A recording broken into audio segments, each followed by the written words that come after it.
Good morning. Let's try some Swahili now. Habari. Okay. So, for those of you who don't know, I was a member of the Kenya mission team last summer. And some of you may recall that I stood up here on this stage when we returned, struggling to make it through my Kenya talkback. At that point, I knew that my life had been changed, but I was completely unaware of how deeply God had impacted my life on that trip. Transitioning back to American culture is not easy. When you're home fresh off a mission trip, it is so easy to see the waste of society and how we take such essential things such as shelter, clothes, nutrients, and clean water for granted. It's easy to be angry, frustrated, and upset with the world around you. It's easy to see how wasteful people are. In the beginning, I was very aware of my own waste and worked to prevent it. If I poured a glass of water, I had to finish it, even if I was no longer thirsty. I couldn't bring myself to pour it down the drain. I just pictured the joy and thankfulness on the faces of the Kenyan people we brought clean water to. I also pictured the images of women and children carrying heavy water containers for possibly miles, and how could I forget about seeing dozens of school children drinking brown water out of a water trough? It was easy to remember how blessed I am. It's also easy to forget. I sometimes find myself dumping out a bottle of water if it gets too warm or if it sat too long. It's not until the water is draining down the sink that I think back to the people of Kenya and how grateful they would be for that warm, clean water. Since the Kenya team began preparing for their trip, again, I became more aware of my waste and made a better effort to diminish my waste production. What I could never forget are the relationships I forged while on this mission. I had no idea that the people I met in Kenya would become such an integral part of my life. Some of you may remember us talking about Lino, who was a part of Start With One, Kenya, also known as SWOK. Each member of Hope's team last year created a bond with Lino, which we knew would last much longer than the 2 weeks we spent together. It was during our time together in Kenya that Josh, who was then dubbed the Master Pastor of Disaster, or MPOD for short, asked Lino if we, Hope Community Church, could be his mission sponsor. It is our hope that one day, soon, you will all get the chance to meet him. I'd like to take some time to introduce you to Lino, as he is the church's first missionary and is now the head of education at Start With One. He has written a letter that I'm going to share with you all that will give you a brief glimpse into his incredible story. My name is Lino Momo. I was born in South Sudan, which was then a part of Sudan. In 1983, when I was about 4 years old, the Civil War started, which led to the secession of South Sudan from the Greater Sudan. 4 years later, in 1987, my home village was attacked, and I got separated from my family. I was separated for 20 years before being able to reunite with them in 2007, after the signing of the Comprehensive Peace Agreement in 2005 that made movement of people free and communication easy. During my exile years, I lived in Panuto Camp in Ethiopia and Kakuma Refugee Camp in Kenya. It was there that, despite the hardship endured in camp, I started and completed my education through high school. In 2003, I was fortunate enough to be resettled in Atlanta, Georgia, along with many other lost boys and lost girls of Sudan across America. It was there that I enrolled in college and earned a bachelor's degree in visual communications. After reuniting with my family after 20 long years, I have never stopped praying and hoping that one day I will be able to move back and make a difference, as I strongly believe and am hopeful that God didn't spare me for no good reason. I would have died of hunger or disease or wild animal that took the lives of some of the boys I knew. But here I am, still alive to date to tell the tale. In April of 2013, I packed my bag and headed home to South Sudan to start a life I anticipated, and maybe recap on things that I was deprived of growing up. I cannot explain how wonderful it was just to be around my family.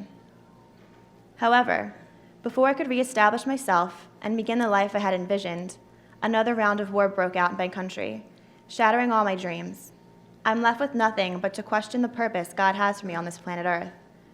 I was trapped in Juba, the capital of South Sudan, in the midst of fighting with minimal options, but again, God presented me with another option, which I didn't expect, and that's the option of putting me on an evacuation plane, a C-130 U.S. Air Force plane evacuating U.S. nationals to a neighboring country, Kenya, where I had lived for 10 years during my teenage years in the refugee camp.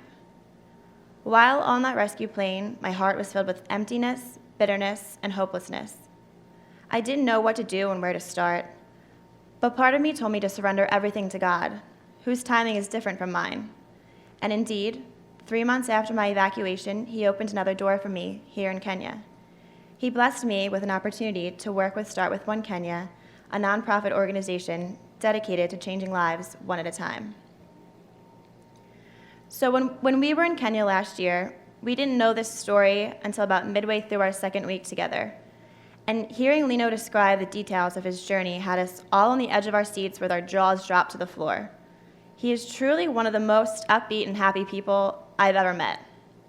After finding out this story, it was amazing to me that he felt no bitterness or resentment, but was thankful that this path led him to SWOK. This is why Kenya. Lino is the answer to the why Kenya question. Our friends and people we've built long-lasting relationships with are why Kenya. Each member of the mission team last year created bonds with the people of SWOK and the people we served in Kenya. For example, Lucas, a little boy from Gituwamba, the IDP camp we worked in, who sang his heart out while Ange played guitar. Esther from Gituwamba loved helping Josh make the balloon animals, and her father, Ibrahim, who was so thankful, invited all of us to his home to pray together and to show how proud he was to finally be able to provide shelter for his family. I befriended a young girl named Mary, who was by my side during all of our days at the camp. They are why Kenya. Again, as Tom read for us earlier, Jesus said, "For I was hungry, and you gave me something to eat. I was thirsty, and you gave me something to drink. I was a stranger, and you invited me in. I needed clothes, and you clothed me. I was sick, and you looked after me. I was in prison, and you came to visit me."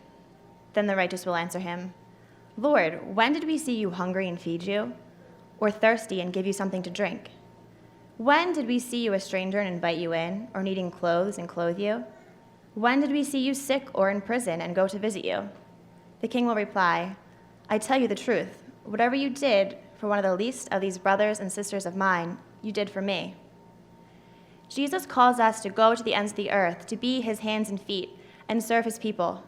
It's no secret that we live in a broken world, but God has given us the power to deliver clean water to the thirsty, food to the hungry, clothes to the needy, and spend time with the sick and imprisoned. When we go to Kenya, these are the people we are serving, and they are the people we have created strong bonds with.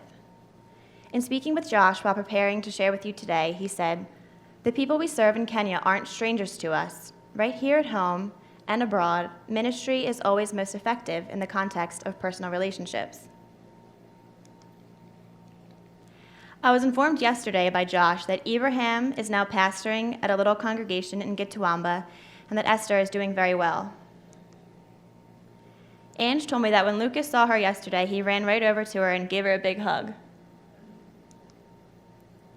Now, I'm very excited to let you all know that Mary is now attending a boarding school, which will provide her with much greater opportunities than she had previously. SWOK was also able to send Mary's sister Jane to school with her, along with 3 other children from the camp, 5 in total. This is why Kenya. On Thursday afternoon, the 5 kids from the school joined our mission team for dinner. I was able to video chat with them, and it was amazing to see and hear from them.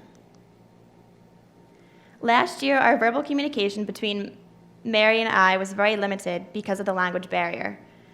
English is a part of the curriculum at the new school, and it is amazing how much she has learned since being there. Mary and her sister told me about how they were doing in school, their interests, their family dog, going swimming, cooking, all kinds of things. It was incredible. Josh has also asked me to take a minute and introduce myself to you as the head of the missions committee. I bet you didn't know we had a missions committee. So essentially, my role is to keep in contact with our friends in Kenya, including Lino and Bill and Chat, who head SWOK and lead our missions trips, in order to perpetuate the relationships we built in those short 2 weeks. My next goal is for Lino to come visit us in the States. Planning this will be a long process and will take coordination of the churches who support Lino. I talked to Lino yesterday, and I asked if there was anything he'd like me to share anything he'd like me to include about him, and he said, "Tell them how thankful, grateful, and blessed I am to have friends in a congregation thousands of miles away who are so supportive of me. They are the reason I'm doing what I'm doing now. May God bless each one of them abundantly." We are not performing hit-and-run ministry in Kenya. The ministry we are doing in Kenya is so powerful because of the relationships we have built along the way. This does not just include the people who have physically traveled over to Kenya.